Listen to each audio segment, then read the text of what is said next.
Ce qui assombrit votre lumière. Fils et filles de lumière. Vous voulez connaître ou vous voulez savoir, alors restez scotchés et suivez la vidéo jusqu'au bout. Là, nous rentrons dans la dernière vidéo, en fait, de la série de vidéos que j'avais à cœur de partager avec vous aujourd'hui. C'était ardu, c'était long.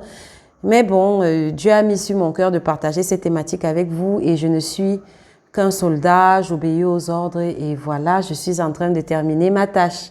Bon, papounet, j'espère que il y aura la glace après. Donc, en fait, je vais parler en dernier point, j'ai eu sur le cœur de partager avec vous ce qui va assombrir ta lumière. Dans la précédente vidéo, je vous ai partagé, je vous ai dit en fait la valeur de la lumière, à quel point votre lumière est précieuse. Quand on est fils de lumière, quand on est fille de lumière, quand on est empathe, c'est une fierté en fait d'être un empathe, d'être un hypersensible. Je vous assure, c'est un privilège. Ça n'a pas de prix, ça n'a pas de prix. Et donc, là maintenant, je vais vous amener.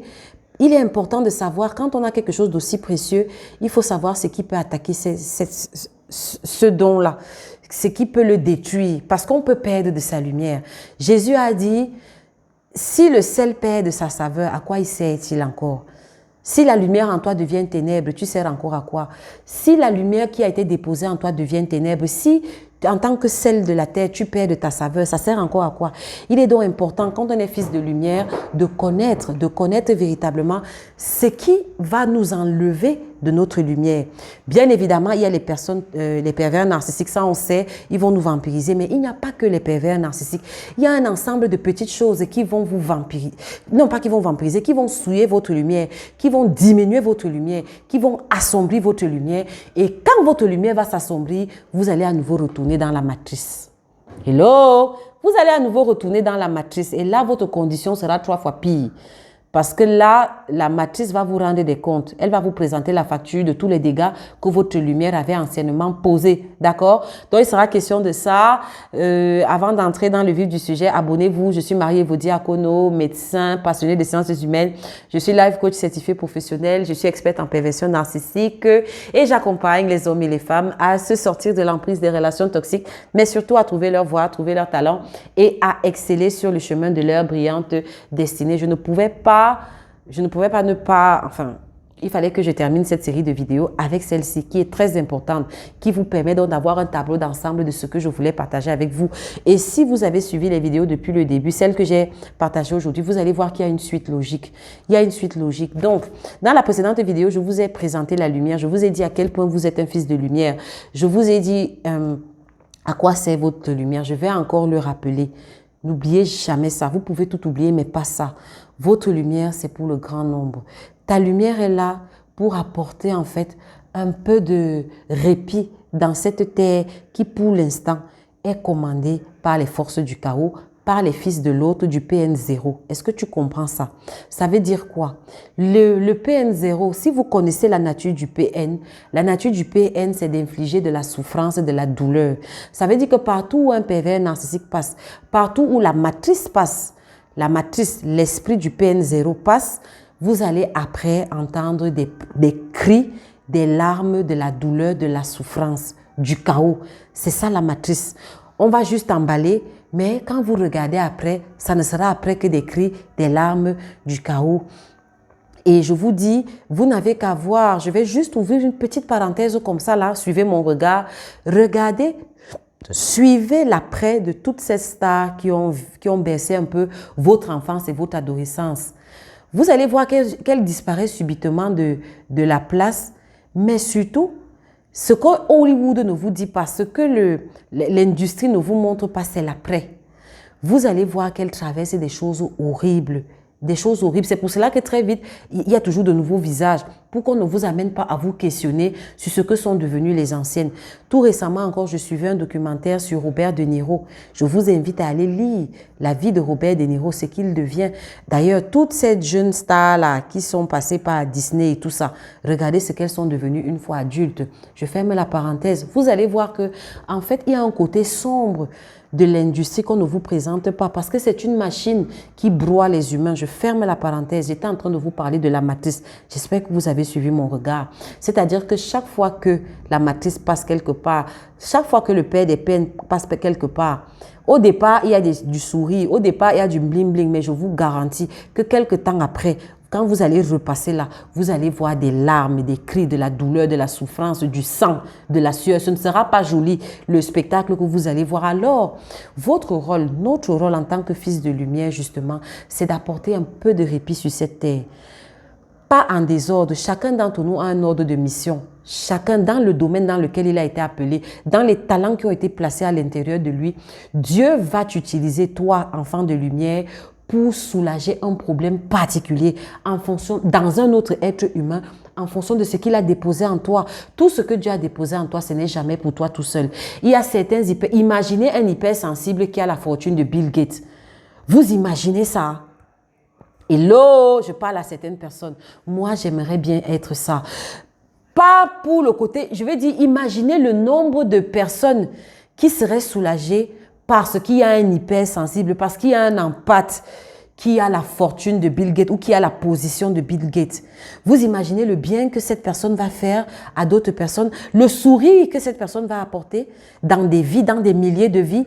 C'est de ça qu'il s'agit. L'hypersensibilité, la lumière qui est en toi, c'est pour apporter de la lumière dans d'autres personnes. C'est pour créer des étincelles là où les fils du chaos avaient apporté des ténèbres. C'est pour allumer encore des lueurs d'espoir. C'est pour apporter du sourire sur des visages. Il y a une abonnée que je salue chaleureusement. Oh, cette abonnée, vous ne pouvez pas savoir. Elle a écrit quelque chose jusqu'à présent que d'en penser, ça me donne la chair de poule. Elle s'appelle Sarah. Sarah Ribib, je te dis merci pour la belle personne que tu es, pour la générosité qui est dans ton cœur. Chaque fois que je lis, chaque fois que je te lis, je lis tes publications, tes commentaires, il y a toujours quelque chose qui tressaillit à l'intérieur de moi. Ça veut dire que nous avons des antennes, on se connaît quelque part, peut-être dans une autre vie, je ne sais pas trop. Toujours est-il que je vais citer, permets-moi de te citer Sarah Ribib. Tu as écrit une phrase l'autre jour qui a dit, réussir sa vie, c'est apporter du sourire à l'autre. Ce n'est pas moi qui dis ça, c'est Sarah Ribib. Vous voyez, il y a des perles parmi vous. Il y a de magnifiques auteurs parmi vous. Parce que ça, c'est une citation. C'est une citation qui mérite d'être célèbre. Sarah Ribib a dit que réussir sa vie, c'est apporter du sourire à une autre personne. Et je vais m'arrêter là, je ne vais pas dire tout le reste qu'elle a écrit. Juste cette phrase-là. Est-ce que vous comprenez la profondeur de cette phrase? Ça veut dire que l'hypersensibilité qui est en toi, ce n'est pas pour toi.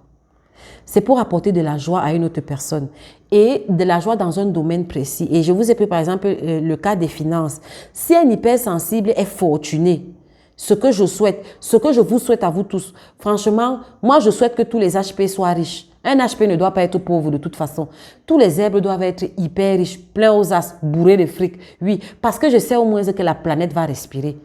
Là où il y a un HP, il ne pourra pas avoir de la souffrance. Tu vas arriver dans un hôpital, tu vas payer la note de quelques cancéreux ou de quelques malades en phase terminale de leur maladie pour qu'ils aient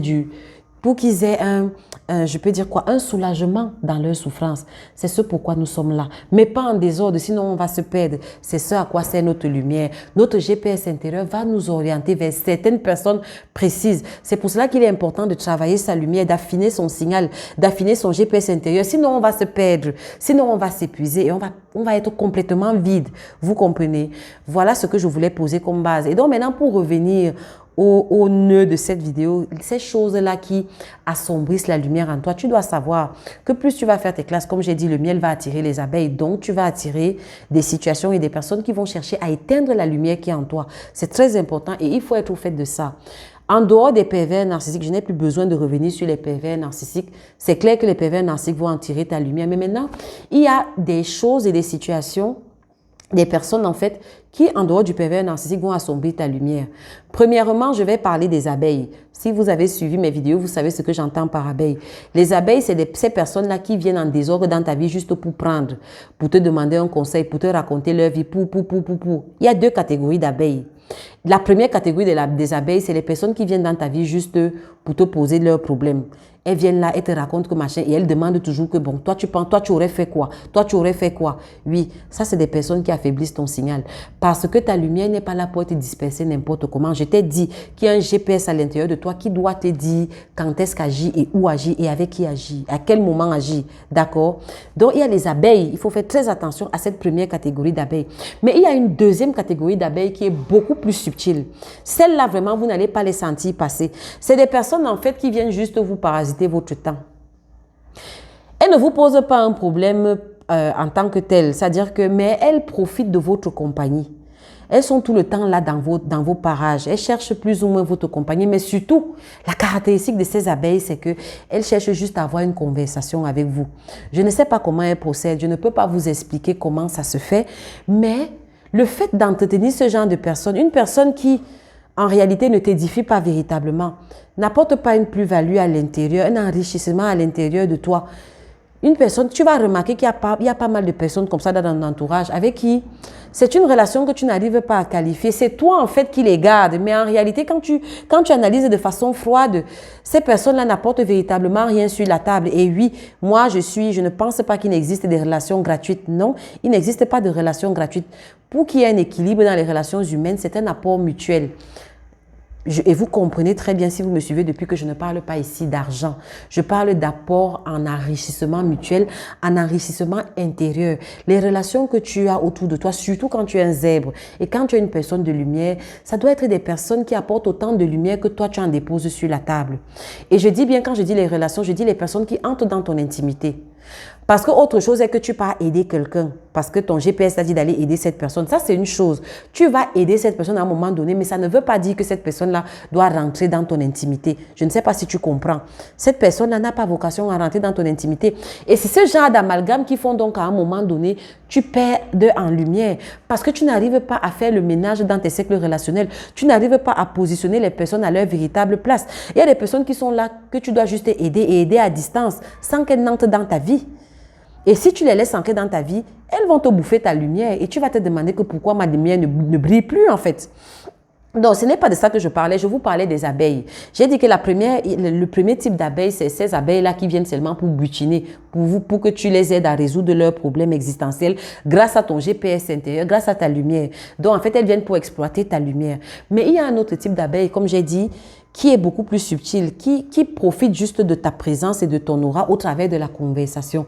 C'est ces personnes-là qui n'apportent véritablement rien sur la table de la relation que vous avez, mais qui cherchent toujours à avoir une conversation avec toi. Elles ont une conversation, mais au final, quand tu sors de cette conversation-là, en vérité, tu ne sors pas de cette conversation-là édifié.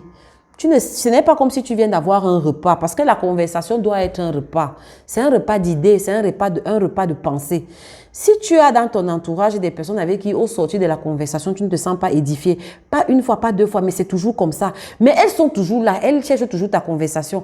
À un moment donné, si tu continues à entretenir des relations avec ce genre de personnes, tu vas remarquer que ton signal baisse. Tu vas remarquer que ta lumière baisse. Je sais de quoi je parle, je vous parle de vécu.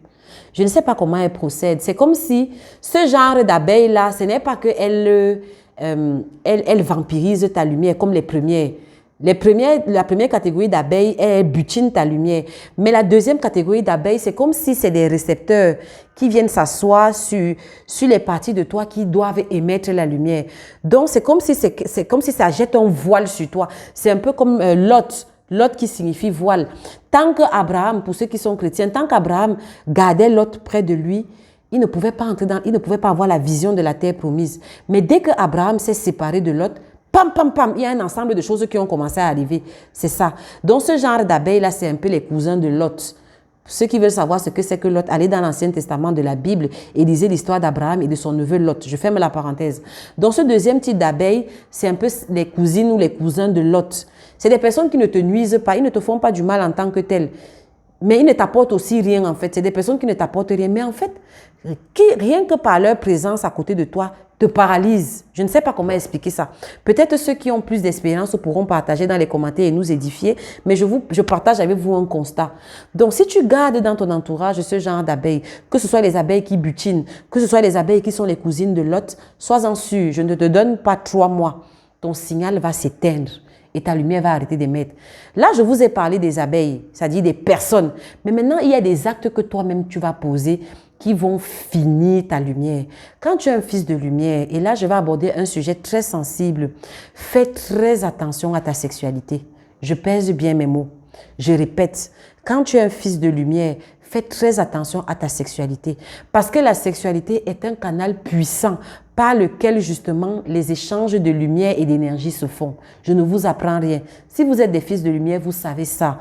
Donc, quand tu es un fils de lumière, si tu as une sexualité qui n'est pas dans les normes, si tu as une sexualité qui ne respecte pas les canons, tu vas perdre ta lumière. La Bible dit, dans le livre je crois, de Proverbes, dans le livre de Proverbes, Salomon, qui est mieux placé que Salomon pour parler de ces choses? C'est quelqu'un qui a eu mille femmes dans sa vie, 1000 épouses. Salomon dit que ne livre pas ta vigueur au roi, à celles qui perdent les rois. Ne livre pas ta vigueur aux femmes, à celles qui perdent les rois, mais surtout, ne va pas comme ça avec les étrangers. Pourquoi tes sources devraient s'écouler sur la place publique? Et pourquoi des étrangers viendraient bénéficier de tes trésors? Est-ce que vous entendez? Pourquoi des étrangers devraient bénéficier de tes trésors? Ça veut dire quoi? Ça veut dire que chaque fois que tu vas avoir un acte sexuel qui n'est pas dans les canons, les trésors qui sont en toi, les trésors que renferme ta lumière, le miel qui est à l'intérieur de toi, c'est une brèche que tu ouvres à l'intérieur de toi. Et ce miel et cette lumière-là sera déversée sur la place publique. Et des étrangers, des personnes qui n'avaient pas propension à y bénéficier, vont bénéficier de tes grâces et de ton étoile. Est-ce que je parle à certaines personnes? Et vous allez remarquer que quand on vient de sortir de l'emprise d'un pervers narcissique, ou du moins quand on est en train de sortir de l'emprise d'un pervers narcissique, c'est un levier qui va s'actionner très fort parce que la guerre va se jouer à ce niveau-là. La guerre va se jouer à ce niveau-là parce que la matrice sait que, à défaut de te vampiriser par le pervers narcissique, on peut te vampiriser au travers de ta sexualité. Au travers de ta sexualité, on te vide, on te saigne de ta lumière en une fraction de seconde, tu perds tout. Et tu deviens juste un astre errant. Et tu vas maintenant passer par un bon passage à vide où tu auras l'impression que tu tournes en rond, que rien ne marche. Tu vas assimiler ça au désert. Non, ma chérie ou mon cher, ce n'est pas le désert. C'est qu'il y a une brèche dans ton système. Et tu as laissé ta lumière sortir. Et maintenant, tu es vide. Et oui, parce que quand tu t'es vidé de ta lumière, ça ressemble aussi à un désert. Quand tu t'es vidé de ta lumière, ça ressemble à un désert. Et donc, j'étais en train de dire que pour être passé par là, il y a deux périodes critiques. Il y a la période quand tu es sur le point de vouloir sortir d'emprise. Et il y a la période après être sorti d'emprise. Quand tu es sur le point d'être sorti d'emprise, à un moment donné, tu vas sentir des pulsions très fortes dans ton corps. Des pulsions sexuelles énormes que tu auras du mal à réfréner. Des pulsions qui vont t'amener à chercher une sexualité un peu débridée. Si vous suivez mes vidéos, vous savez très bien ce que j'entends par sexualité. Par sexualité débridée, une sexualité hors des canons. Le sexe a été conçu pour être fait dans les liens du mariage entre un homme et une femme. Et je vous parle de mon obédience chrétienne. Ça souffrait que je parle de l'obédience à laquelle je crois et qui m'a donné des résultats. Donc, chaque fois que tu vas briser ça, chaque fois que tu vas entretenir des rapports sexuels en dehors de ce cadre-là, c'est-à-dire entre un homme et une femme et dans le cadre du mariage, alors ce qui va se passer, c'est que tu vas ouvrir une brèche à l'intérieur de toi où la matrice pourra maintenant prendre ta lumière. Tu me diras que ce n'est pas plus mal, d'ailleurs tu t'en fous. Oui, mais sauf qu'à un moment donné, ta lumière peut se vider littéralement et tu peux commencer à errer. Ça peut avoir des complications très graves. Vous pouvez voir l'exemple de Samson dans la Bible. Comment Samson a été vampirisé par Delilah et il s'est retrouvé, lui qui était un homme fort, qui était censé délivrer le peuple d'Israël des Philistins, il s'est retrouvé aveugle en train de tourner la meule dans le camp des Philistins qu'il avait battu auparavant. C'est ce que la matrice veut pour toi et la matrice va passer par ta sexualité. Il y aura des moments où tu vas sentir des pulsions très fortes dans ton corps. Un peu avant que tu ne sortes de l'emprise d'un pervers, un peu avant que tu ne t'éveilles. Et puis après, quand tu seras sorti de l'emprise, fais gaffe. Je suis passée par là, fais très gaffe. Parce que ces fortes pulsions sexuelles, c'est pour t'amener juste à ouvrir une brèche à la matrice pour que la matrice te pompe ta lumière. Et quand la matrice te pompe la lumière, ma chérie ou mon cher, je te dis que tu vas d'abord passer par un bon passage à vide. Je sais de quoi je parle. Tu vas passer par un bon passage à vide où tu vas errer. Tu ne sais même pas pourquoi tu erres. Tu tournes en rond. Tu ne sais pas pourquoi. Parce que tu as été vidé. parce que tu as été vidé, tu pourras mettre en place. C'est des clés, c'est l'une des clés que je donne dans la Energy Masterclass, entre autres. Tu pourras mettre en place un tas de choses, mais tu seras un astre errant. Je ne sais pas si tu comprends. Et là, je vais partager avec vous un rêve justement que j'avais fait la période où je venais juste de m'éveiller et j'étais en plein dans la sortie d'emprise. Et je faisais des rêves bizarres. Et donc, à cette période-là, justement, j'ai senti mais alors, des pulsions pas possibles dans mon corps. Ça dit des pulsions qui me poussaient seulement. Et vous savez que nous sommes dans une société où la sexualité est juste banalisée. C'est-à-dire que bif, bof, baf, vraiment, le sexe, tu peux aller avec n'importe qui quand tu veux, quand ça te chante, ça ne pose aucun problème. Sauf que c'est faux dans la réalité des faits.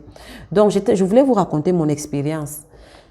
Et cette période-là, donc, c'était chaud. C'est-à-dire, je chante. Oh, j'étais déjà dans la phase où j'avais compris que la sexualité était un canal par lequel mon ex-pervers narcissique passait pour me maintenir sous emprise.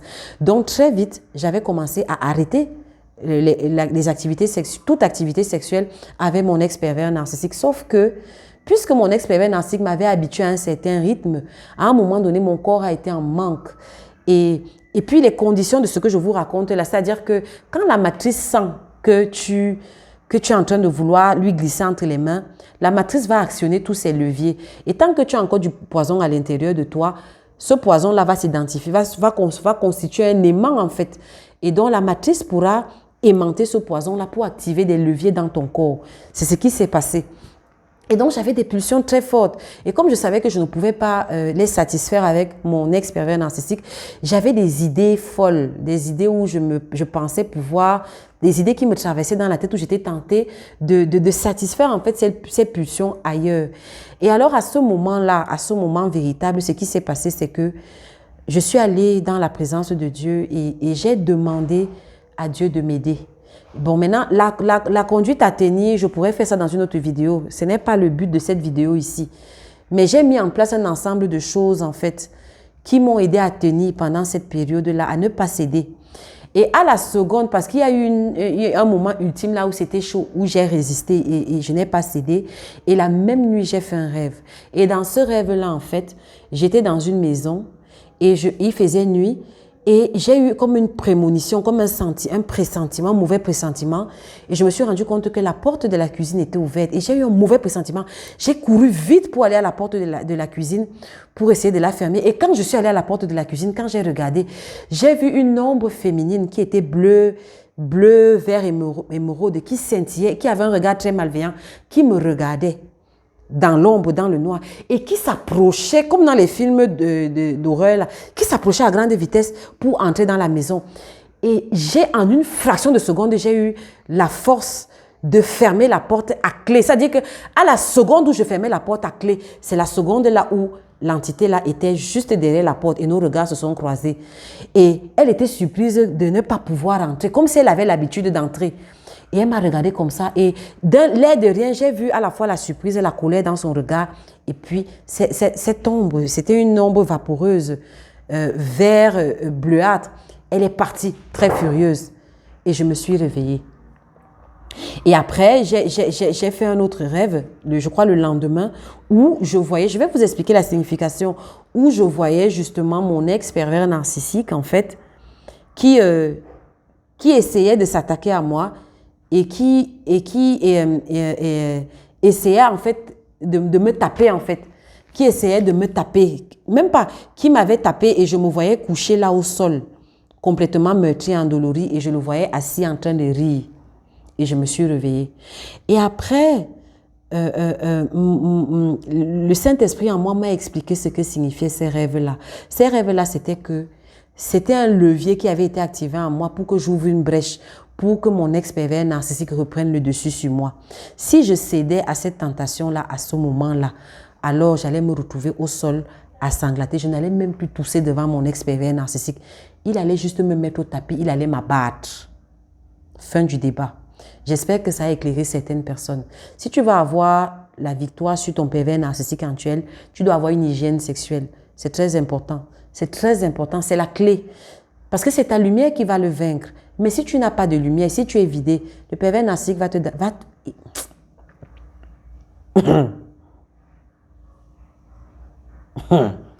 Bref, Je n'ai pas besoin de te faire un dessin. Tu sais ce que ce pervers narcissique va te faire. Et maintenant, une fois que tu es sorti d'emprise, je t'ai dit que quand tu sors d'emprise, tu deviens une menace pour la matrice. Donc, tu n'as pas droit à l'erreur. Tu dois faire très attention à ta sexualité. Je sais que c'est un discours qui va à contre-courant. Je vous ai annoncé dans le début de cette série qu'on va aller un peu hors des sentiers battus.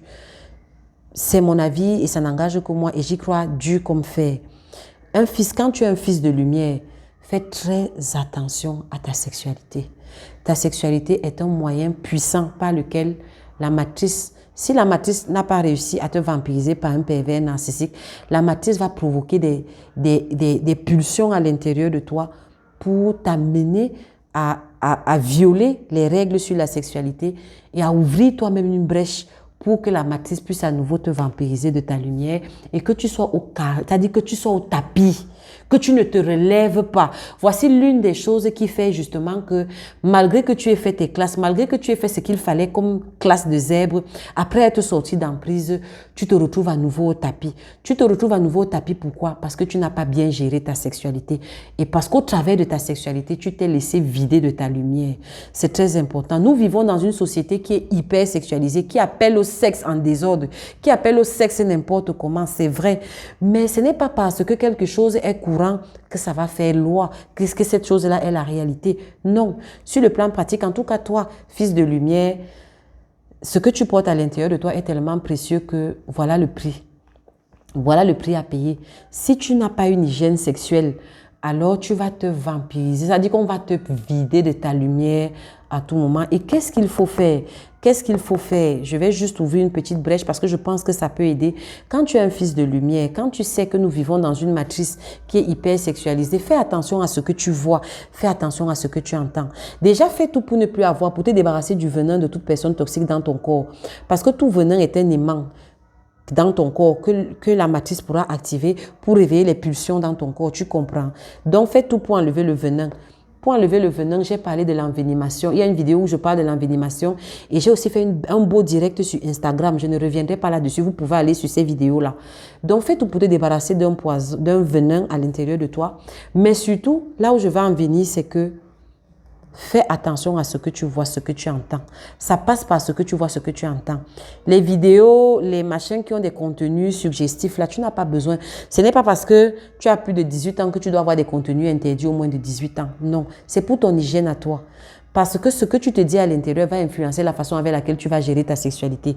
Et connecte-toi plus à des personnes qui ont ce genre de langage. Suis plus les discours de personnes qui vont t'encourager à te maintenir dans une certaine hygiène sexuelle. Et c'est là. Et maintenant, l'autre chose, ça c'est ce que toi tu peux faire à ton niveau. Maintenant, il y a la part que Dieu fait. Crie à Dieu. Demande à Dieu que je sens des pulsions dans mon corps. C'est ça qui m'a beaucoup aidé. Je dis à Dieu, je sens des choses dans mon corps qui me poussent à faire des choses de façon réfrénée. Et regardez bien, la culture occidentale veut que quand tu sortes d'une déception amoureuse, surtout de ce genre de relation toxique, il est de bon ton que tu passes par une période où tu vives une certaine vie débridée. Quand je dis débridée, c'est-à-dire où tu t'offres au premier venu en termes de sexualité. C'est de bon ton que tu vives un peu. On présente ça dans pas mal de films pour dire que c'est une façon pour toi de te guérir, de te sentir vivant et de restaurer ce que tu as perdu dans ta relation précédente. Sauf que dans la réalité, ça ne marche pas. Ceux qui ont fait ça, et moi j'ai fait ça parfois à certains moments avant dans mon passé, ça ne marche pas. Quand tu finis d'avoir cette vie débridée là, à gauche et à droite et tout. Après, quand tu vas t'asseoir, tu finis de boire, tu fais une vie de beuverie, tu bois et tout. Quand tu vas t'asseoir, tu retrouves la même personne, la même toi avec cette vie qui a mal à cause d'une trahison. Donc, c'est pas ça la solution. La solution n'est pas ça. C'est la matrice qui veut te faire croire que en utilisant ton corps, tu vas trouver une sorte de guérison. Le problème n'est pas au niveau de ton corps. Le problème est au niveau de ton âme qui a été cassée, de ton cœur qui a été meurtri en fait par cette relation abusive. Donc ce n'est pas la sexualité qui va te réparer. Au contraire, ça va même aggraver, ça va te faire plus mal, mais surtout, ça va même encore te vider de la petite lumière que tu avais réussi à reconstituer. Et devine pas quoi, quand tu es vidé de lumière, qu'est-ce qui se passe? Automatiquement, il y a un vide à l'intérieur de toi et tu seras happé par la matrice. On va te connecter à un petit sergent de pervers narcissique introverti qui va très vite t'achever. C'est QFD, d'accord? C'est vrai que c'est un évangile difficile, mais écoutez, les belles choses ont un prix. On ne trouve pas des sacs de marque n'importe où. On ne trouve pas de l'or n'importe où. On ne trouve pas des bijoux, des rubis, des diamants n'importe où. C'est bien dans des endroits bien précis, avec une certaine sécurité. C'est comme ça. La lumière que tu as en toi a besoin d'un certain cadre. Et je suis désolée. J'ai parlé des abeilles. Je vous ai donné les 2 types d'abeilles, mais surtout la sexualité. Fais très attention avec la façon avec laquelle tu gères ton corps. C'est très important. Voilà. L'Éternel vous bénisse. Je bénis le Seigneur de m'avoir permis de finir. Voilà, j'ai fait ma mission. L'Éternel vous bénisse. Ciao.